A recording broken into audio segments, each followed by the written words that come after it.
Vamos começar agora o módulo 2 do nosso material. A gente vai entrar aí em alguns dos tópicos desse módulo e o título dele é O que é abuso infantil?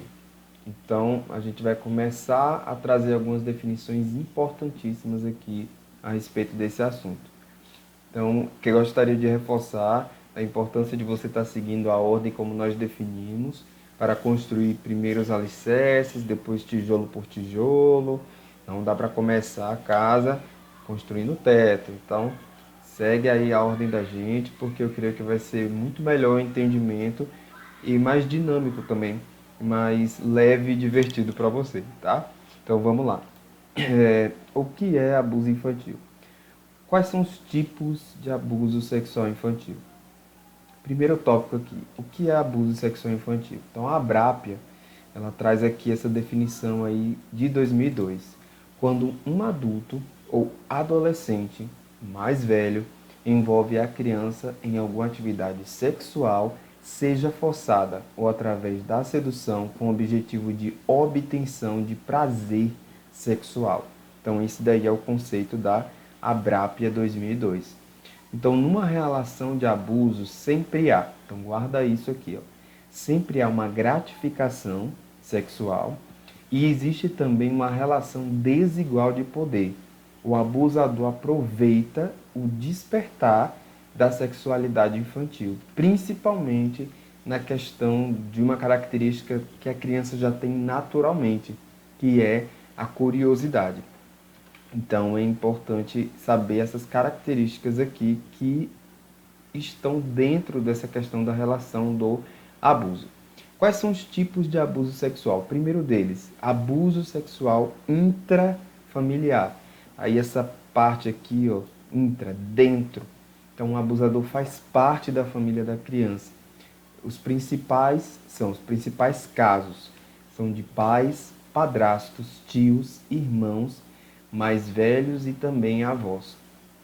Então, isso não quer dizer que todo pai, ou todo tio, ou todo irmão mais velho é um abusador, não é isso.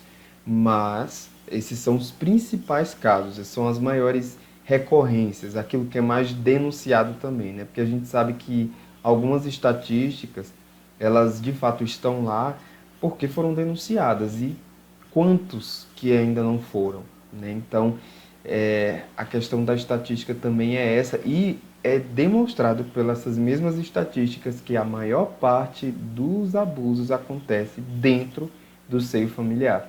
É por isso que a gente está ao máximo trazendo essa questão aí do trabalho da prevenção ao abuso sexual infantil para a família, principalmente para a sua.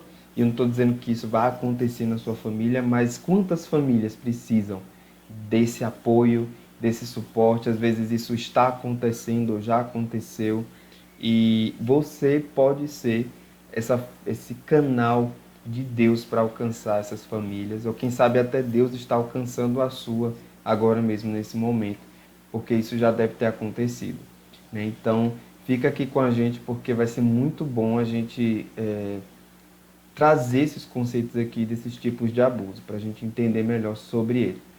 Abuso sexual extrafamiliar. Você vê aqui o prefixo da palavra é extra, então fora.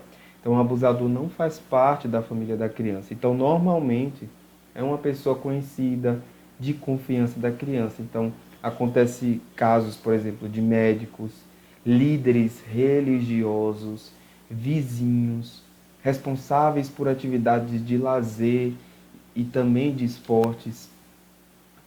A gente ouve casos também de professores de natação, esses esportes que normalmente a criança, né, ou o vulnerável precisa trocar de roupa, e aí às vezes existe esse tipo de exposição e o abusador se aproveita, né? Então eu já ouvi casos assim também. Isso não quer dizer, mais uma vez reforçando, que todo médico, todo líder religioso, todo vizinho, todo professor de natação é abusador. Não é isso, gente, mas as recorrências maiores são dessas, ok?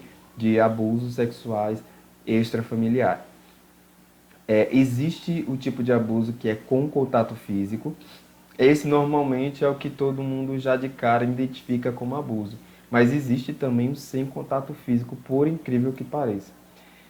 O com contato físico envolve o toque nas partes íntimas. E quais são as partes íntimas? Bumbum, mamilos, pênis e vulva. Essas são as partes íntimas do nosso corpo. E é, esse tipo de abuso acontece, o toque nas partes íntimas para satisfação sexual. Tocar ou beijar na boca da criança para obtenção de prazer, brincar de jogos sexuais com as crianças. Então, esse negócio de estar sentando no colo e tal, né? Então, tudo isso envolve esse jogo sexual, né? O sedutor enfim, para ter essa gratificação sexual que o abusador realiza.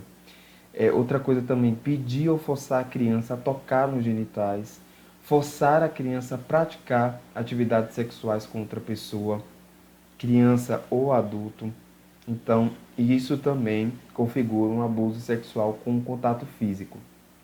Existe um exemplo trazido aí pela Leiliane Rocha, no curso que eu tive a oportunidade de fazer com ela, de uma criança que ela ouvia histórias de um tio dela, histórias eróticas, e esse tio nunca chegou a tocar nela, mas por trazer essas histórias eróticas e tudo mais, havia essa, digamos assim, essa gratificação sexual só pelo fato dessa criança estar ouvindo, o tio tinha isso, né? E a criança acabou chegando anos depois, já como adulta, no consultório da própria psicóloga, relatando a respeito desse caso, né? E ela teve, inclusive, consequências na vida pessoal dela desse abuso, que foi sem contato físico. Então, não houve toque, mas houve a contação de histórias eróticas. Então, foi abuso também. Então, esse tipo de abuso, ele estimula a criança a praticar atividades sexuais com outra pessoa, criança ou adulto. Então, é um estímulo mesmo. Verbal, então contar histórias eróticas ou fazer comentários de natureza sexual para estimular ou chocar a criança.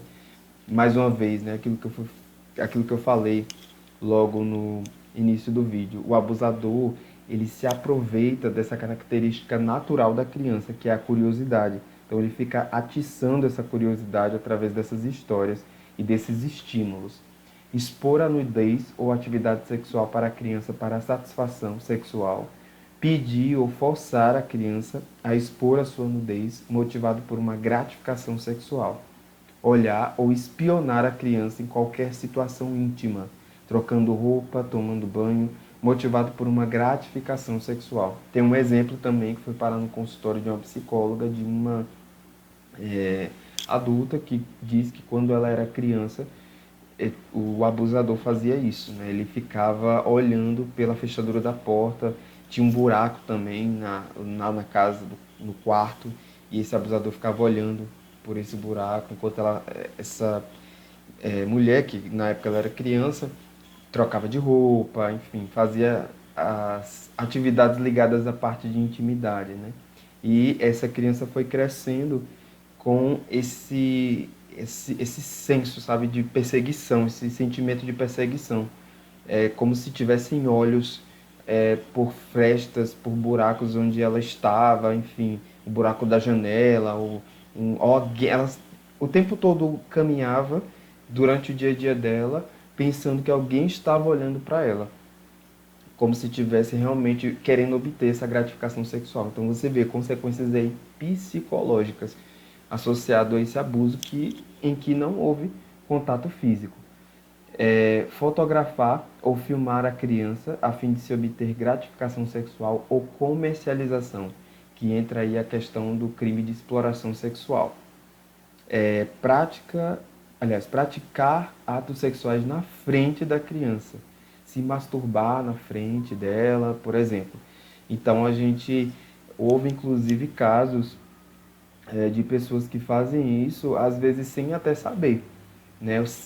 A questão do sexo no mesmo ambiente em que a criança dorme. Isso é realmente um abuso, né? Então, de fato, gera essas consequências. Mesmo que a criança pareça estar dormindo, não arrisque, porque isso pode gerar consequências ruins mesmo na vida desse vulnerável, na vida dessa criança. Então, sexo é para ser feito em locais privados. Então, e, sabe, portas fechadas, um local realmente privado. Então, é importante isso para conservar a saúde desse vulnerável, ok? A saúde tanto física quanto mental. Então, tudo isso é muito importante. Outro tipo de abuso sem contato físico é aliciar a criança pessoalmente ou pela internet. Então, isso também configura aí abuso, ok? Então, nós terminamos aqui essa parte inicial explicando aí os tipos de abuso sexual. E fica com a gente porque tem mais pra frente, ok? E é isso aí. Valeu!